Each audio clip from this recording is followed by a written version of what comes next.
Hello, everyone. I'm Seth Meyers. The series finale of Brooklyn Nine-Nine aired earlier tonight, and now we're so happy to be joined by the show's incredible cast.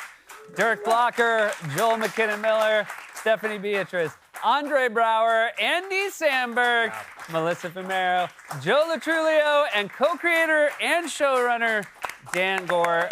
Thank you all for being here. Congratulations on the amazing finale, the amazing accomplishment of so many seasons. I want to start by a quick shout out to those who aren't here. Terry Crews could not be with us tonight. We did want to make sure his presence was felt. We do have a cutout Terry, and we're very happy with the technology that we've used to make his pecs go. Ooh! Yeah, really good. Really good. And that's all computers. It looked like a crew guy ran behind him, but that's all.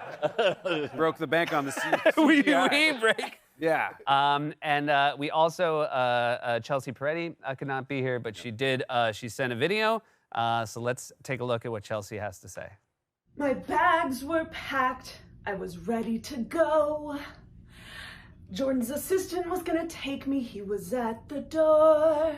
And then my son started puking for 5 hours. He's better now, but I missed the trip. I bought a dress where the back won't zip. The website said size down 'cause it runs large, not that large. I'm not leaving on a jet plane. I'm stuck in my house again. Well, good luck, everyone, and thanks for having me in this capacity. Like in a bomb shelter, I think. What a voice.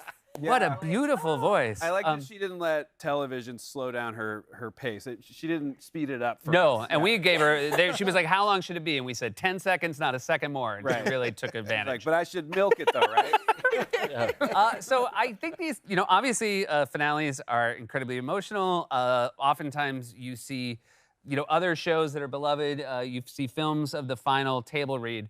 What was it like for you guys? And was it hamstrung because of this crazy era we're living through?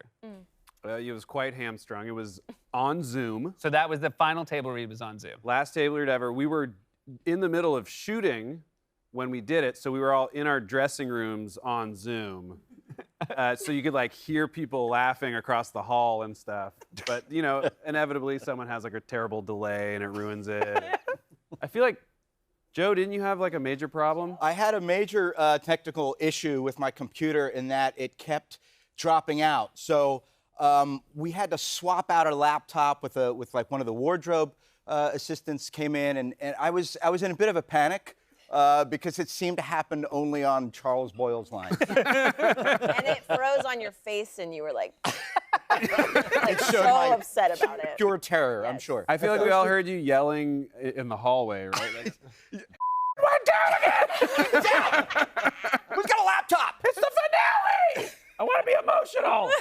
I was Cold not in sweats. the same. It seemed to me like you were just making an acting choice, like a really long pause. Boyle just flips out. Yeah. Dan, as somebody who obviously knows, obviously you put all this time into writing a finale, this is, the final thing everybody's going to see. When you watch a terrible tech-laden, errors-laden Zoom read-through, do you at least think this is going to be so much better when it's on TV? No. Instantly so depressed. But also, it should be said, with the sole exception of Charles Boyle not really doing well, it was not that much of a disaster. That's right. And by not doing well, I mean just technically. No, I'm constantly in a fetal position, pulling my hair out and convinced that we've destroyed the legacy of the show. Have you unfolded now that the finale's aired? Do you feel like you are finally non-fetal again? I am semi-non-fetal. Right. Yeah, I'm Congrats. non-fetal. I'm non-fetal. That's really hot. exciting, man. That's That's a hot look for you. Thank you. You guys had, almost all of you had really emotional moments in the finale. You guys had an intimate moment in the finale. Are those moments, does Dan write specifically what he wants, or do you guys sometimes as actors find your own way? Anytime there is a Jake and Amy kiss on the show, Dan requests that it be tender. Okay. And it's the worst, and he knows we hate it. Hate it so And he goes, much. just make sure it's really tender. And I'm like, I am want a to fan quit of the the show so bad right now. Like, you're trying to act good. Yeah. As a fan of the show, I want what the other fans want, which is a kiss that is tender. And I put that into stage directions every single time. I wish they didn't push it so hard in the promos. Like, tonight on Brooklyn Nine-Nine, things get tender. Yeah. It's really a problem. I feel like Dan paid someone off at promo. Do you have the sort of COVID police on those intimate moments? Well, we hadn't until this last year, of course. But yeah, we weren't planning on doing one, but it was actually, how did it go down? Dan wanted to add it on set. yeah, He on did say he wanted it to be tender, if anyone's wondering. But we thought we couldn't do it, and then he went to the COVID safety specialist. Yeah, I said, because we had written this scene, there's a very emotional scene between the two of them. They are fantastic in it. And it felt so strange that we hadn't written that they should kiss. And I said, can we add a kiss? And the director was like, absolutely not. COVID, they cannot kiss. If they kiss, they have to both, we have to get it approved in advance, they have to rapid test, and they have to mouthwash immediately beforehand. Rinse with Listerine, like a powerful Listerine, more powerful than normal. Like blistering. Yeah. And I was like, okay. And all of a sudden, the COVID guy, Sean, walked up and he said, they can kiss. And we were like, it's a go. Wow. And they kissed. It was tender. And then it was a pretty massive breakout, right? You guys had to shut it down. Yeah, Yeah. for sure. Yeah. Shut down the whole lot. Spread to other shows. First case of Delta in LA. Andre, we've talked before on the show. The funniest thing that Andy ever told me was that he was going to be in a television show with you.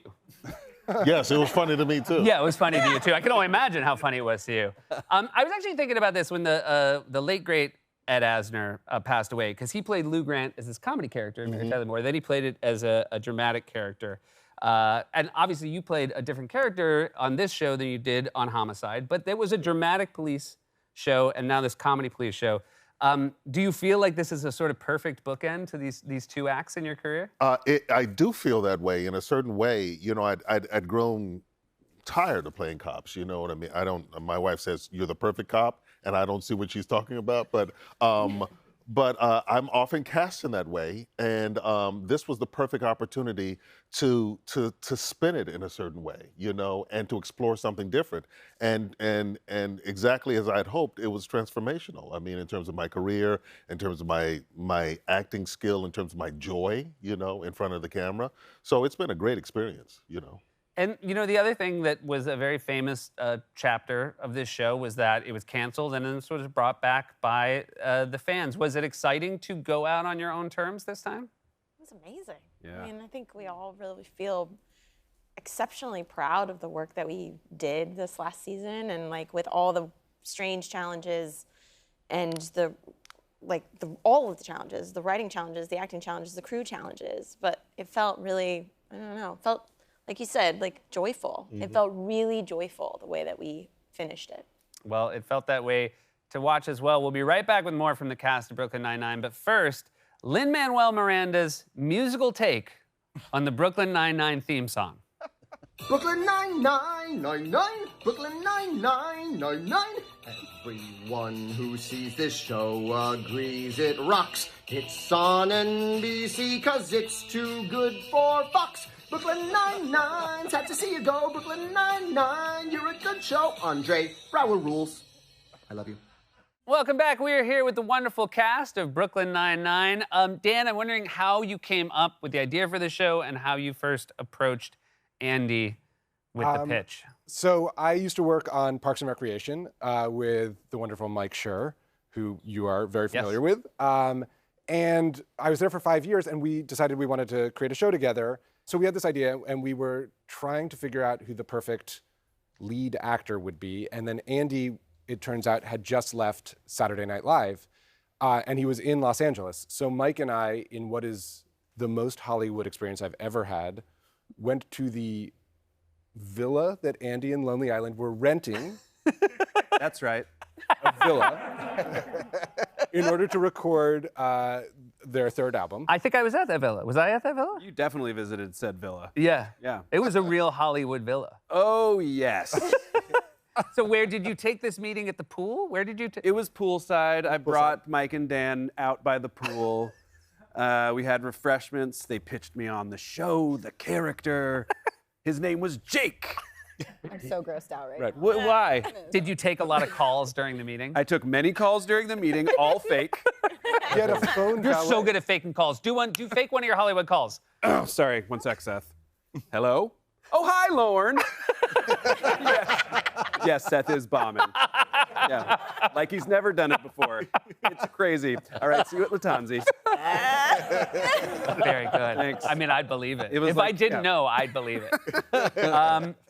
So Joel and Dirk, you guys played Hitchcock and Scully, and these were characters that grew, I think, beyond what any of us would have hoped over the years. Did you have a favorite storyline to play of the many that you were given over the years? Well, I would probably say the episode that resulted in us having a battle, the penis punch, 69, Yeah. was probably one of them. Yeah. There's so many really. Yeah. But that's an actor's dream. Yeah. Yeah, it was indeed. And there was no COVID at the time, so we were able to, do what we had to Really do. get in there. And by that, you mean punch each other's penis. Yeah, correct. That's the acting. It's an acting. For sure. Yeah. I love thinking about anyone watching this that hasn't seen the show. And that's the first episode specific reference. Who here, and other people can answer for other actors up here, who's the most or the least like the character they play on the show? Least is easy. Yeah, Stephanie. Stephanie. Me, everybody. I'm the most different. When you were on, Stephanie, I will say, when you were on this show as a guest, that was the feedback online. Was Jarring. People, yeah. People don't like it. They want me to be Rosa in real life. They are very upset that I'm not. They are definitely, they're thrown to the fact that they thought when you were here, you were doing a character. Yeah. Yeah. Which is it's a highest compliment I could have as an Absolutely. actor, which is like, I don't like your real personality. I like your fake character personality that I've known for 8 years, but the real you can suck it. It's really nice. Could you give us a little Rosa? No, absolutely not. That was it. Most like? I mean, he's not here, but Terry is Terry. pretty similar. Yeah. I mean, he is essentially here. When you look at the tech, Yeah. Can we do the tech again? 'Cause Yeah. That is to scale, I believe. yeah. see, it's So good. basically like Terry's here. Yeah. That's all. That's like Wi-Fi enabled. That's a Bluetooth. Yeah. Bluetooth is controlling that. That's running through firmware. Who does anyone here? Obviously, that cardboard cutout's doing an incredible impression of Terry. Does anyone here do impressions of other people on the show? I mean, everyone kind of does an Andre. Okay. Who's got the best Andre in the house? Melissa. Whoa! Totally threw her under the bus. You do an Andre. You Andy started did off. the best, yeah. Good morning. Right? I've done it on the show though, because Jake does it. Yeah. Yeah. Yeah. Okay, everyone do your Andre at the same time though. Ready? 3, 2, 1. Bing pause. Yes, I suppose we can do that. I'm not sure of the And that, my friend, is good television. I'm glad you guys didn't over-rehearse that because it felt. I know you're not going to believe it. That felt like the first time. Yeah. I sometimes feel like this is a question everybody got. Did anybody here take anything when they left the set for the last time? Like drugs? Yeah. Did you like? Is that the way? Take things from. Yeah. I was like, yeah, maybe some Ambien. I did. I had a lot of props that I worked with all the time, and I'm really having a hard time stopping, with props. So I brought my selfie stick Oh wow. tonight. I thought maybe. But not your phone? Well, I don't have a phone. Oh, you just kind of sit.